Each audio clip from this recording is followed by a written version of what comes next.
मुअज़्ज़ज़ सामीन ग्रामी कदर, सीरतुन नबी के हवाले से गुज़िश्ता चंद खुतबात से आपके सामने चंद गुज़ारिशात को रख रहा हूँ। नबी करीम सल्लल्लाहु अलैहि वसल्लम की सीरत के इस मकाम पे हम पहुँचे हैं कि नबी करीम सल्लल्लाहु अलैहि वसल्लम उम्र के 40वें साल में दाखिल हो रहे हैं। अब नबी करीम सल्लल्लाहु अलैहि वसल्लम के साथ जो वाक़यात बचपन में पेश आते गए आपके सामने रखे, नबी करीम सल्लल्लाहु अलैहि वसल्लम को बारहा जिंदगी के अंदर मुख्तलिफ मुशाहिदात तजर्बात का सामना करना पड़ा, जिससे नबी करीम सल्लल्लाहु अलैहि वसल्लम इस बात को अखज़ कर रहे थे कि ये गैर मामूली वाक़यात हैं, जिनमें से बहुत से वाक़यात आपके सामने रखे, बहीरा राहिब का रखा और दीगर वाक़यात रखे, यहां तक कि नबी करीम सल्लल्लाहु अलैहि वसल्लम को ज़मानाए नबूवत से कबल, यानी जिब्रील अमीन की आमद से कबल अभी छोटे थे, खुद बयान करते हैं, वह पत्थर जानता हूं जो मुझे सलाम किया करते थे। ये एक हैरत अंगेज बात थी। नबी करीम सल्लल्लाहु अलैहि वसल्लम ये मुशाहिदात कर रहे थे। सतर खुलने का वाक़या आपके सामने रखा, नबी करीम सल्लल्लाहु अलैहि वसल्लम बेहोश होकर गिर पड़े बचपने के अंदर। ये वाक़यात आप इनको अहस कर रहे थे और खुद नबी करीम सल्लल्लाहु अलैहि वसल्लम ने चचा अब्बास को कहा था कि मुझे सतर खोलने से मना कर दिया गया, मुझे ऐसा महसूस होता है। यानी महसूसात मौजूद थे। अब जब उम्र के 40वें बरस में कदम रख रहे हैं, एक और हैरत अंगेज वाकया आपके साथ मुतवातर पेश आने लगा। क्या? हजरत आयशा बयान करती हैं, नबी करीम सल्लल्लाहु अलैहि वसल्लम जब उम्र के इस हिस्से में दाखिल हुए, रात को जो ख्वाब देखते, सुबह खूबहू बैन वैसे ही वो ख्वाब पूरा हो जाता। नबी करीम सल्लल्लाहु अलैहि वसल्लम रात को ख्वाब देख रहे हैं कि कल मक्का की वादी में ये होगा, कल का वाकया। आप उठते, वो वाकया जैसे रात को ख्वाब में देखा पूरा हो रहा है। ये नबी करीम सल्लल्लाहु अलैहि वसल्लम की वही की तरफ इब्तदा है कि अचानक वही उतर आती। मुहद्दिसीन ने इसके बारे में बड़े लंबे चौड़े बाब लिखे हैं कि ये जो 6 महीने पे दर पे नबी करीम सल्लल्लाहु अलैहि वसल्लम के ऊपर मुबशरात का यानी ख्वाबों का सिलसिला जारी रहा, इसकी बहुत बड़ी तरबियत है नबूवत के अंदर। बहुत बड़ी तरबियत है कि नबी करीम सल्लल्लाहु अलैहि वसल्लम अखज़ कर रहे हैं, मैं रात को जो चीज देखता हूं सुबह वैसे ही हो जाती है। इस चीज को देखते हुए नबी करीम सल्लल्लाहु अलैहि वसल्लम को यह इदराक और शऊर मिलना शुरू हो गया, ये गैर मामूली वाकया मेरे साथ क्यों पेश आ रहा है। आपने इसके ऊपर गौर फिक्र के लिए गोशा नशीनी और अलहदगी को इख्तियार करना शुरू कर दिया। हमारी ये बात याद रखिए, अल्लाह माफ करे, रहबानियत की दावत इस्लाम में नहीं है कि मुआशरे से कट के रहा जाए, लेकिन इसकी ये बात भी इससे मुराद नहीं है कि इंसान कभी तन्हाई में हो ही ना, इंसान कभी खलवत में हो ही ना, इंसान कभी अपनी पैदाइश जमीनों आसमान की तखलीक के बारे में गौर फिक्र करे ही ना। याद रखिए, याद, जो बंदा हर वक्त सोशल रहता है और तन्हाई के अंदर गौर फिक्र नहीं करता, उसकी इस्लाह मुश्किल हो जाती है। हर वक्त इंसान एक सोशल एनिमल है, इंसान एक ऐसा जानदार है जो गिरदोनवा मुआशरे से ताल्लुक बना के रखता है, उसके अंदर उसके ताल्लुक अच्छे हैं, वो समझता है लाइफ अच्छी गुजरी है। यानी गुनाह और सवाब का जो ख्याल है, अच्छाई और बुराई का, अगर इंसान सोशल जिंदगी सारी जिंदगी गुजारता रहे, शायद उसको वो इदराक और शऊर न मुयस्सर आ सके। इसलिए इस्लाम में रहबानियत नहीं है, लेकिन एक ट्रेनिंग का पीरियड जरूर है। रमजान आता है, 10 दिन अल्लाह रब्बुल इज्जत ने भी और नबी करीम सल्लल्लाहु अलैहि वसल्लम ने भी इस उम्मत से क्या मुतालबा किया कि 10 दिन तो एक साल के अंदर तन्हाई को पकड़ो, एतकाफ कर लो, मुआशरे से कट जाओ, अपने घर वालों से अलग हो जाओ, हर चीज, हर सोच, हर कारोबार, हर बिजनेस, हर काम काज, दुकान, तिजारत, हर चीज को छोड़ के 10 दिन पूरे साल के अंदर तन्हाई को इख्तियार करो, गौर फिक्र करो, पूरे साल में क्या क्या गलतियां हुई तन्हाई के अंदर। जब इंसान, मैं तो ये बात कहता हूं, इससे बढ़कर हर इंसान को, मुझे और आपको, हर रोज रात को जब सारे घर वाले भी सो जाएं, एक तो उस वक्त अल्लाह के सामने खड़ा होना चाहिए। यह रियाकारी को कुचलने का मुजर्रब नुस्खा है, क्योंकि उस वक्त क्या होता है, इंसान के ऊपर, मर्दों के ऊपर नमाज बाजमात फर्ज है, सबको पता है, लेकिन नमाज बाजमात के अंदर भी यह ख्याल पैदा हो सकता है कि साथ वाला देख रहा है मैं नमाज बाजमात पढ़ रहा हूं। लेकिन रात की तन्हाई के अंदर जब बीवी बच्चे सो जाएं और तू अकेला उठेगा, वुदू करेगा, 2 रकत अल्लाह की भी मुयस्सर नहीं है, रात को अकेला भी बैठा, हाथ में मोबाइल है, और 30-35 मिनट दिन में ऐसे होने चाहिए ना कि इंसान सोचे आज सुबह उठा था, फजर की नमाज बाजमात पढ़ी थी, उसके बाद सारे दिन क्या काम काज करता रहा, उस एक दिन का जायजा तो रात सोने से पहले ले ले। जो बंदा हर रोज रात को कुछ लम्हे तन्हाई में गुजारता है ना और अपनी रूटीन के ऊपर नजर डालता है, इंसान जब अपनी रूटीन पे नजर डालता है, इंसान को अपनी तखलीक का मकसद भी समझ आता है। अल्लाह ने पैदा क्यों किया, ये जमीन और आसमान क्या बातिल बनी, ये क्या लहव लाइब के लिए ये सारे सिस्टम अल्लाह रब्बुल इज्जत ने क्यों बनाए। ये जो गोशा नशीनी की नबी करीम सल्लल्लाहु अलैहि वसल्लम ने ख्वाबों के बाद, आप चौंक रहे थे, आप हैरान हो रहे थे। बाद लोगों को ये बातें भी बुरी लगती हैं, खैर उनका अकीदा है, मैं किसी को तानो तशनी नहीं करना चाहता। हदीस की इंटरप्रिटेशन की जाती है जी, नबी आप ये बड़े जालिम लोग हैं, ये कहते हैं कि जिब्रील अमीन 40 साल की उम्र में आए थे और उस वक्त वही आई थी। हदीस में आता है नबी करीम सल्लल्लाहु अलैहि वसल्लम तो उस वक्त भी नबी थे जब आदम पैदा नहीं हुए। अब बताइए इस हदीस का ये मफहूम निकालना, और जमीनों आसमान की पैदाइश से कबल यौम किताबत तकदीर के अंदर अल्लाह ने नबी को नबी लिखा था, इसके ऊपर तो कोई इतराज नहीं। हदीस ये बात के ऊपर इशारा कर रही है, हदीस ये बात बतला रही है, हदीस में वादे ये बात मौजूद है कि जमीनों आसमान की तखलीक से कबल अभी आदम भी पैदा नहीं थे हुए। और भी हदीसें इस तरह की मिलती हैं कि अल्लाह ताला सूरत ताहा और यासीन की तिलावत फरमा रहे, यह भी हदीस मिलती है, यह हदीस सही है कि नबी करीम सल्लल्लाहु अलैहि वसल्लम को अल्लाह ने जमीनों आसमान की तखलीक से कबल ही नबी लिखा था। नबी लिखा होना, नबी बनाना ये अलग बात है, लेकिन यहां से ये अखज कर लेना कि हजारों साल कबल आदम की पैदाइश से भी पहले नबूवत भी नादल हो चुकी थी, जिब्रील अमीन भी नादल हो चुके थे, वही का सिलसिला भी जारी था नबी का, जिसमें अथर भी मौजूद था। ये बातें ये तसव्वुफ से हज करदा खुद साख्ता हदीस की तशरीहात, नबी करीम सल्लल्लाहु अलैहि वसल्लम जो बात कहे वही ऑथेंटिक है। नबी करीम सल्लल्लाहु अलैहि वसल्लम हैरतों और इजाबतों की ये ख्वाबों के अहवाल से सुबह जाहिर होने की वजह से खलवत नशीनी को इख्तियार करते हैं। कहां पे सबको पता है, गारे हिरा में जाते हैं। और जो बंदा गारे हिरा गया हो वो हैरान रह जाएगा कि मक्का की आज भी अगरचे आबादी बढ़ चुकी है, कैसी तन्हाई का मुकाम है, कितनी दूर है। वहां पे खड़े होकर अगर बंदा गौर करे, इर्द गिर्द पहाड़, इंसान की सोच और फिक्र आज भी अगर वहां पे खड़ा हो तो उसको इस बात की दावत देती है कि गौर कर, अल्लाह ने तुझे पैदा क्यों किया, तेरी तख्लीक का मकसद क्या है। इंसान गौर और फिक्र में मुब्तला कब होता है, जब इंसान तन्हा हो।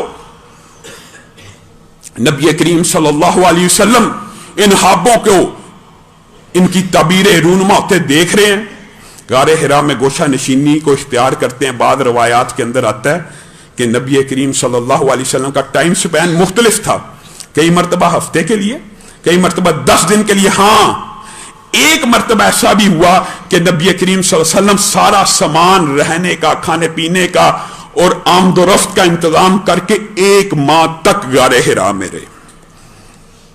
और यही वो आखिरी महीना था कि जिसके बाद अब बात आई है, साथी अक्सर सवालात भी करते हैं, तो इस बात की भी वजाहत करना चाहता हूं मेरे भाइयों। ये हदीस सही है कि ख्वाब मुबश्शरात में से नबूवत का 46वां हिस्सा भी इसको जो कहा गया है ना कि ख्वाब बंदा मोमिन का सच्चा ख्वाब, ये नबूवत का 46वां हिस्सा। इसका क्या मतलब है, नबूवत की कोई शय बाकी नहीं है, वही नहीं आएगी। जिब्रील अमीन दोबारा किसी इंसान के कल्बे अत्थर पर नहीं उतरेंगे, वही लेकर नहीं आएंगे।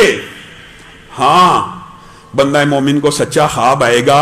और ये नबूवत का 46वां हिस्सा, इसको क्यों कहा गया, 23 बरस मुहद्दिसीन ने यह बात लिखी है कि अगर नबूवत को 23 सालों में देखा जाए तो 6 माह 46वां हिस्सा बनते, 6 माह 23 सालों में से 6 माह की अगर एवरेज निकाली जाए तो ये 46वां हिस्सा बनता है। 6 माह चूंकि नबी करीम को सच्चे ख्वाब आते रहे पहली वही बराह रास्त आने से कबल, इसलिए ये इसको नबूवत का 46वां हिस्सा कहा गया। लेकिन इसमें एक बात बड़ी इबरत की भी है और समझने की भी जरूरत है। ख्वाब की भी बात आई है तो कह देता हूं, इमाम इब्ने सीरीन बहुत बड़े मुअब्बर गुजरे हैं, उन्होंने भी और मुहद्दिसीन ने भी, और नबी करीम सल्लल्लाहु अलैहि वसल्लम की अहादीस इस बात के ऊपर दलालत करती हैं कि बुनियादी तौर पे वैसे ख्वाब की अक़साम ज्यादा हैं। ख्वाब की 3 किस्में होती हैं। एक मुबश्शरात है, अल्लाह की तरफ से आने वाले ख्वाब नंबर 1, और यही नबूवत का 46वां हिस्सा है और यही अल्लाह ताला की तरफ से आते हैं। नंबर 2, दूसरी किस्म कौन सी है? जो शयातीन की तरफ से होती है, इबलीस की तरफ से होती है। इबलीस वहम वसवसा डालने के लिए भी ख्वाब में भी आ जाता है। और मैं आपको यह बात भी बतलाना चाहता हूं, बाद लोग ये समझते हैं उसको अल्लाह रब्बुल इज्जत ने यह ताकत दी है, जिन्नात को भी दी है, उसकी ज़ुर्रियत को भी दी है कि वो बिलमुशाफा भी इंसानी शक्ल में आके भी आपको वसवसा डाल सकता है। आपको इदराक और शऊर नहीं होता। और मकाम बदर के ऊपर इंसानी शक्ल में आया। जिब्रील और मीकाइल को देखा, कुरान पाक में पूरा वाकया मौजूद है। इंशाअल्लाह जब वहां पे पहुंचेंगे आपके सामने तफसील से रखेंगे। क्या कहता है? इन्नी अरा, मैं वो देख रहा हूं जो तुम नहीं देख रहे। उल्टे पांव फिर गया और क्या कहता है कि मुझे अल्लाह से खौफ आ रहा है, कहीं अल्लाह ने जो मुद्दत मुझे दी है वो आज अल्लाह खत्म ही ना कर दे। इबलीस की तरफ से, शयातीन की तरफ से भी ख्वाब आते हैं। ये कैसे पता चलेगा कि ये ख्वाब रहमानी है, अल्लाह की तरफ से आया, ये बात शैतानी है? ये कैसे पता चलेगा? ये एक तो इंसान के अंदर नेचुरल फितरत होती है जो अखज़ करने की सलाहियत रखती है। दूसरी बात है, ये बात आपने मुअब्बर के पास लेके जानी है। और तीसरे ख्वाब की जो मशहूर किस्म है वो क्या है? तीसरे ख्वाब ऐसे आते हैं जो इंसान की ख्वाहिशात, ख्यालात या बदहुराकी की वजह से होते हैं। ख्वाब कई जरूरी नहीं है, 2 किस्में बुनियादी, खुशखबरी वाले अल्लाह की तरफ से, और तंबीह के तौर पे भी अल्लाह की तरफ से ख्वाब आ सकता है, तदबीर के लिए भी अल्लाह की तरफ से ख्वाब आ सकता है। ये मुबश्शरात के आगे किस्में हैं। ये लंबा चौड़ा एक मौजू है, लेकिन एक मुख्तसर सा आपके सामने खुलासा रखना चाहता हूं ताकि आपका ये कंसेप्ट भी क्लियर हो जाए।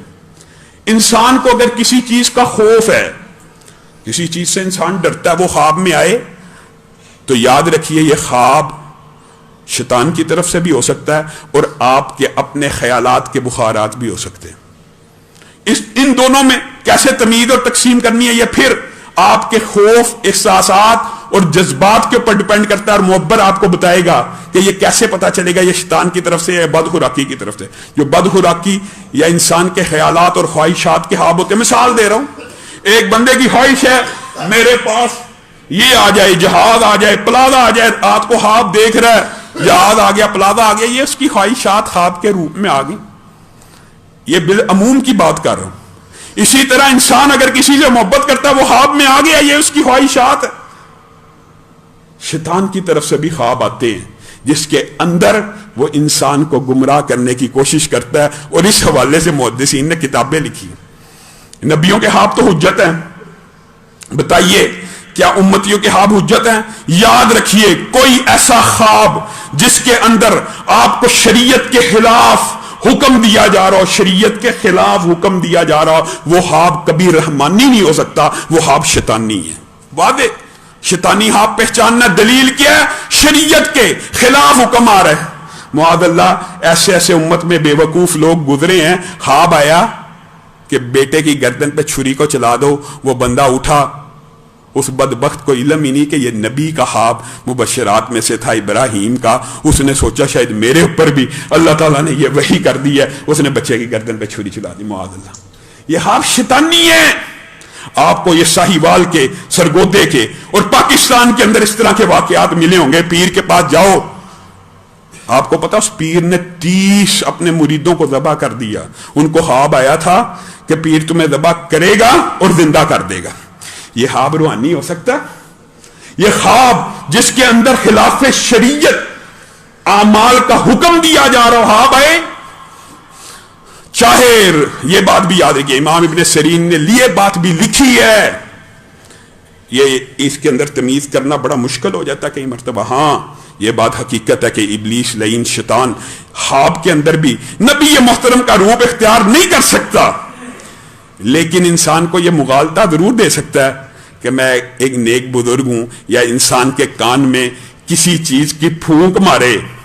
کتنے کتنے بڑے اولیاء نے اپنی کتابوں میں یہ واقعات لکھ چھوڑے ہیں. ہاں بھائی، کیا ہاں بھائی ہے جی؟ آج خواب میں آواز آئی ہے اللہ کی طرف سے کہ اللہ نے تیری نمازیں معاف کر دی ہیں، آج کے بعد نہ پڑھیے. اللہ کی طرف سے آپ آ سکتا ہے؟ یہ شیطان کی آواز آئی ہے تجھے، یہ شیطان کی آواز آئی. ہاں بھائی داڑھی منڈوا لے، شادی ہو جائے گی. یہ اللہ کی طرف سے خواب آئی ہے، یہ شیطان کی طرف سے خواب آئی ہے. ہاں رب رحمان کی طرف سے بھی خواب آتی ہے، اور اللہ کی طرف سے جب خواب آتی ہے نا، ان کے کچھ مقاصد ہوتے ہیں. ایک خوشخبری، ایک ڈرانا، ایک تدبیر کرنا، ایک صدقہ کرنا.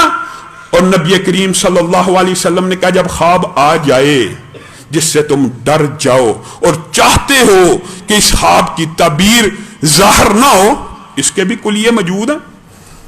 معبروں کے پاس چلے جاتے ہیں، زبردستی جی تعبیر بتائیں، تعبیر بتائیں، تعبیر بتائیں، تعبیر بتا دیتا ہے. پھر وہ تعبیر جب تک بتائی نہ جائے معلق رہتی ہے. یہ بھی احادیث میں نکلتی ہے بات، بتا دی تو وقوع پذیر ہو جاتی ہے. کس طرح دیا کرنی، کتنی آسان بات ہے.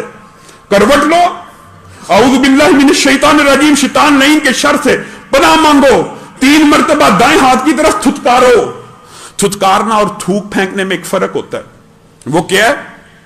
تھوک معدے سے آتی ہے، اور تھتکارنا کہتے ہیں جو لعاب زبان کے اوپر ہی موجود ہو اس کو تھتکار دیا جائے، بس معدے کے اندر سے تھوک نہیں لانا. الٹے ہاتھ کے اوپر پھر نفل پڑھ کے پھر صدقہ کر کے انسان ایسے خواب جن سے فیل کرتا ہو. اور یاد رکھیے خواب یہ حدیث ہے مولوی کی، کسی فقیہ مفتی کی بات نہیں ہے. ہمیشہ اپنے مخلص ترین دوست کو اور بہترین عالم کو بتانی چاہیے. وجہ کیا ہے؟ کوئی حاسد، کوئی نکما، کوئی نلائق یا جاہل ہوگا نا، تیرے خواب کی اگر تعبیر کر دے گا تو بعض اوقات اللہ رب العزت خواب کی تعبیر اسی طرح وقوع پذیر کر دیتے. حضرت یوسف کا اگر آپ پورا چیپٹر پڑھیں، وہ خوابوں کے ماہر تھے، وہ معبر تھے. اللہ تعالیٰ نے ان کو یہ علم بخشا تھا کہ جو بندہ خواب دیکھتا وہ یہ بات بھی جج کر لیا کرتے تھے کہ یہ خواب احلام میں سے ہے، یعنی خیالاتی ہے، نفسانی ہے، خواہشات میں سے ہے، یا اللہ کی طرف سے ہے، یا تدبیر کے لیے. آپ نے دیکھا ہوگا تقدیری خواب کی بھی تعبیر حضرت یوسف نے بتلائی. تقدیری خواب بھی تو آیا تھا نا کہ یہ وقوع پذیر ہونا ہے. ایک کو سولی لگ جانی ہے، اس نے خواب دیکھی تھی میرے سر کے اوپر پرندہ روٹیاں کھا رہا ہے. حضرت یوسف نے کہا تو سولی پہ چڑھ جائے گا. دوسرے نے خواب دیکھی تھی کہ میں شراب کو نچوڑ رہا ہوں. حضرت یوسف نے کہا تو بادشاہ کا ساقی بنے گا، اس کا خدمت گزار بنے گا. آپ کے سامنے ایک اور خواب بھی دیکھی تھی. اس کا مطلب ہے خواب صرف تنبیہ، آئندہ آنے والے واقعے کی خبر نہیں ہوتی، تدبیر کے لیے بھی آتی ہے بندہ مومن کی. کیا خواب تھی وہ آپ سب کو پتا، مشہور واقعہ. 7 بڑی گائیں چھوٹی گائیں کھا رہی ہیں. حضرت یوسف نے اس کی تدبیر بیان کی. تدبیر یہ ہے کہ تم 7 سال کھیتی جو نکلے اس کو سٹاک کرو، اگلے 7 سال تنگی کے آنے والے ہیں. تو خواب کے اندر کوئی اور سلسلہ باقی نہیں ہے. یہ بات یاد رکھے، 2 باتوں سے آپ نے بچنا ہے. وحی کا کوئی سلسلہ امت کے اوپر باقی نہیں ہے، کوئی سلسلہ سوائے سچے خوابوں کے. یہ جو سارے صوفیوں نے باتیں بنائی ہوئی ہیں من گڑت ہیں. کشف ہو جاتا ہے، پردے اٹھ جاتے ہیں. ان کے پردے اللہ معاف کرے، پھر ہم کہیں گے تو گستاخی کے الزامات لگا لیتے ہیں. ان کے پردے شیاطین اٹھاتے ہیں. اللہ کی طرف سے نہیں ہو سکتا، کیونکہ نبی کریم صلی اللہ علیہ وسلم نے فرما دیا کہ وحی کے سلسلوں میں سے صرف سچے خواب باقی ہیں. باقی یہ جو کشف کی کہانی ہے، وحی کے سلسلے، فرشتوں کی آمد جامد ابھی بھی جاری و ساری ہے، یہ سب جھوٹ ہے. ایسے سوشل میڈیا پہ آپ کلپ اٹھائیں، معاذ اللہ دعویٰ کرنے والے موجود ہیں. نعوذ باللہ. بندہ کیا کہ جی میکائیل بھی میرے ماتحت ہے، نعوذ باللہ، اسرافیل بھی میرے ماتحت ہیں، فرشتے ہمارے گھر بھی آتے ہیں. یہ کیا سلسلہ؟ سب جھوٹ، کذب بیانی. کیونکہ ہاں بعض لوگ ایسے بھی ہیں کہ انہوں نے کہا اس طرح نہیں، چونکہ عقیدہ لوگوں کا اب مضبوط ہو گیا ہے کہ جبریل وحی لے کے نہیں آئے گا، انہوں نے خواب بگاڑ لیے. یاد رکھیے یہ بات بھی یاد رکھیے. سچا خواب جس بندے کو آ رہا ہے اس کے لیے کوئی دلیل حجت ہو سکتا ہے، لیکن میرا خواب آپ کے لیے حجت شرعی نہیں ہے، کیونکہ میں اپنی طرف سے گھڑ سکتا ہوں۔ میں کہوں میں نے خواب دیکھا یار آپ یہ کام کرو، آپ کے اوپر وہ حجت شرعی نہیں ہے۔ اگر خواب میں کام کروانا مقصود تھا تو اس بندے کو آ جائے گا، ہاں مشورہ دیا جا سکتا ہے۔ یہ صرف سچ جھوٹ کی وجہ سے کہہ رہا ہوں، کیونکہ سچ جھوٹ کا کیسے فیصلہ کیا جائے گا؟ لوگوں نے معاذ اللہ یہاں تک خواب سنا دیے کہ نبی کریم صلی اللہ علیہ وسلم آئے تھے، انہوں نے کہا تھا کہ مجھے ٹکٹ دیا جائے۔ معاذ اللہ، نبی کریم صلی اللہ علیہ وسلم کو ٹکٹ کی ضرورت ہے پاکستان آنے کے لیے، آپ مجھے اپنے ادارے میں ٹھہرانا اور پھر مدینہ کی واپسی کی بھی ٹکٹ دینا۔ معاذ اللہ، یہ خواب کسی امتی کے کسی دوسرے کے لیے حجت نہیں ہے، یہ جھوٹ کا ایک دھندا اور کاروبار خوابوں سے چلا ہوا ہے۔ آپ نے یہ بات بھی سمجھنی۔ آگے چلیے، نبی کریم صلی اللہ علیہ وسلم وہ جو آخری ماہ ہیں اس کو ختم کرنے کے قریب ہیں۔ بعض روایات کے اندر مختلف ایام کا ذکر ہے، پہلے آپ کے سامنے رکھا، مختلف روایات ہے، ایک ماہ کا طویل عرصہ بھی ہے، اور بعض محدثین نے لکھا ہے یہی وہ عرصہ ہے کہ اچانک حضرت جبریل امین علیہ السلام انسانی شکل کے اندر نبی کریم صلی اللہ علیہ وسلم کے سامنے نمودار ہو گئے۔ اب بتائیے، ایک آدمی، ایک انسان افضل الخلائق ہیں، مخلوقات میں سب سے اعلیٰ و افضل ہیں، ہمارا عقیدہ ہے، لیکن اچانک اس تنہائی کے اندر، اس گوشہ نشینی کے اندر، مکہ سے دور فاصلے میں اچانک ایک انسان ظاہر ہو جائے تو انسان کے دل کی دھڑکن بے ترتیب ہو جاتی ہے کہ نہیں ہوتی؟ اگر ہم یہ بات کہتے ہیں ہمارے پر گستاخی کے الزامات لگتے ہیں۔ یہ حدیث میں موجود ہے، نبی کریم خود بیان کر رہے ہیں، اچانک آئے، مجھ پہ گھبراہٹ طاری ہوگی، کون ہے؟ آتے ساتھ مجھے کیا کہتے ہیں؟ اور یاد رکھیے سید قطب نے، عقیدے کا اختلاف ہونا ہو سکتا ہے لیکن اللہ کی قسم کیا عمدہ منظر کشی کی ہے، اور حقیقت بات ہے، سچ بات ہے، بغیر مبالغے کے تاریخ انسانیت کا سب سے اعلیٰ، سب سے افضل، سب سے محیر العقول واقعہ اگر کوئی ہے تو یہ ہے تاریخ انسانیت کا سب سے عظیم واقعہ، جس وقت رب تعالیٰ نے انسانوں کی رشد و ہدایت کے لیے مکہ کے در یتیم کو چنا، اور اللہ رب العزت براہ راست اپنے کلام کو ایک انسان کے اوپر اتارنے کا ارادہ فرما رہا ہے۔ کس لیے؟ میری اور آپ کی ہدایت کے لیے، میری اور آپ کی رہنمائی کے لیے۔ اللہ کی قسم یہ اتنا عظیم الشان واقعہ ہے، یہ اتنی عظمت والے لمحات ہیں کہ اللہ رب العزت نے اس عظمت کو امت کو دینے کی خاطر کہا۔ یہ جس رات نازل ہوا نا، یعنی جس دن پہلی وحی آئی تھی، جس رات کو اس قرآن پاک کی ابتدا ہوئی تھی، اس رات کی عبادت 1000 مہینوں سے افضل ہو گئی۔ یہ وہ رات ہے، یہ اتنی عظیم کتاب ہے کہ جس کی ابتدا انسانی تاریخ کا سب سے عظیم واقعہ اقرا، کیا کہا؟ پڑھیے۔ نبی کریم صلی اللہ علیہ وسلم نے فرمایا میں پڑھنا نہیں جانتا۔ جبریل امین نے آپ کو گلے سے لگایا، آپ کو خوب اچھی طرح اپنے سینے سے لگایا، بھینچا، 3 مرتبہ یہ واقعہ ہوا، اقرا۔ نبی کریم بار بار کہہ رہے ہیں کہ میں پڑھنا نہیں جانتا اور میں کیا پڑھوں، میرے سے کس چیز کا مطالبہ کر رہے ہو؟ کہا اقرا بسم ربک الذی خلق۔ کتنا عظیم واقعہ انسانی تاریخ کا، پڑھیے اس بابرکت نام کے ساتھ جس نے آپ کو تخلیق کیا۔ اقرا بسم ربک الذی خلق، خلق الانسان من علق، اقرا وربک الاکرم الذی علم بالقلم، علم الانسان ما لم یعلم۔ کتنی عظیم اللہ تعالیٰ نے بات بتلائی ہے۔ اب یہاں پہ رکیے، غور کیجئے، یہ قرآن پاک آپ کے سامنے موجود ہے۔ اقرا سورت کہاں پہ ہے؟ 30ویں پارے میں ہے کہ نہیں؟ آخر میں ہے۔ قرآن کی ابتدا اقرا سے کیوں نہیں ہو رہی؟ اللہ کی قسم اس وجہ سے نہیں ہو رہی کہ نبی کریم نے کہا نازل تو پہلے ہوئی ہے لیکن رکھی آخر میں جائے گی۔ نبی کی حدیث، نبی کی بات، نبی کا قول، نبی کا فرمان ہی حرف آخر ہے۔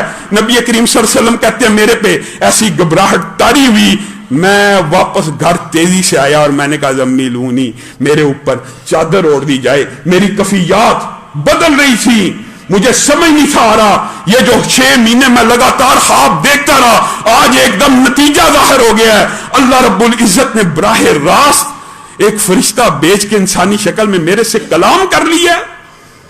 نبی کریم صلی اللہ علیہ وسلم کو کمبل بھی دیا گیا اور حضرت خدیجہ ورقہ بن نوفل کے پاس بھی لے کے گئیں۔ نبی کریم صلی اللہ علیہ وسلم نے ایک الفاظ حضرت خدیجہ کو کہے کہ مجھے اپنی جان کا خطرہ پڑ گیا ہے۔ یہ الفاظ کیوں کہ یاد رکھیے، جو بندہ آج بھی 1500 برس گزر چکا ہے نبی کریم صلی اللہ علیہ وسلم کو، آج بھی جو بندہ اللہ کی طرف بلائے گا اس کی جان کو خطرہ ہے۔ آج بھی جو بندہ دین کی طرف بلائے گا، نبی کی طرف بلائے گا، قرآن و سنت کی طرف بلائے گا، اس کی جان کو خطرات لاحق ہوں گے۔ یہ رستہ ہی ایسا ہے، اس کی مخالفت ہوگی، یہ ممکن نہیں ہے۔ پہلی بات ہی جب نبی کریم صلی اللہ علیہ وسلم نے کہا نا مجھے تو اپنی جان کا خوف لاحق ہو گیا، تو حضرت خدیجہ نے کیسا مرہم رکھا، کلا واللہ لا یحزیک اللہ ابدا انک لتصل الرحم وتکسب المعدوم وتحمل الکل وتقری الضیف وتعین علی نوائب الحق۔ اللہ آپ کو کبھی ضائع نہیں کرے گا، آپ تو محروموں کی مدد کرنے والے ہیں، آپ تو حق کا ساتھ دینے والے ہیں، آپ تو مہمانوں کی عزت کرنے والے ہیں، اللہ آپ کو کیسے ضائع کرے گا؟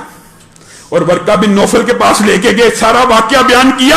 ورقہ نے کہا اللہ کی قسم یہ تو وہی فرشتہ ہے جو کبھی موسیٰ پہ نازل ہوا، کاش میں اس وقت جوان ہوتا جس وقت تیری قوم تجھے یہاں سے نکالے گی۔ بتائیے ایک ہی حدیث، پہلی حدیث، جتنی حدیث کی کتابیں ہیں باب بدء الوحی کے اندر کہ وحی کی ابتدا کیسے بھی یہ حدیث موجود ہے، اور اسی حدیث کے اندر اس بات کو بیان کیا گیا 2 جگہ کے اوپر۔ پہلی بات کہ جو بندہ اللہ کی طرف بلائے گا اس کی مخالفتیں ہوں گی، اس کی دشمنی بے وجہ ہوگی، اس کے خلاف کھڑے ہوں گے لوگ۔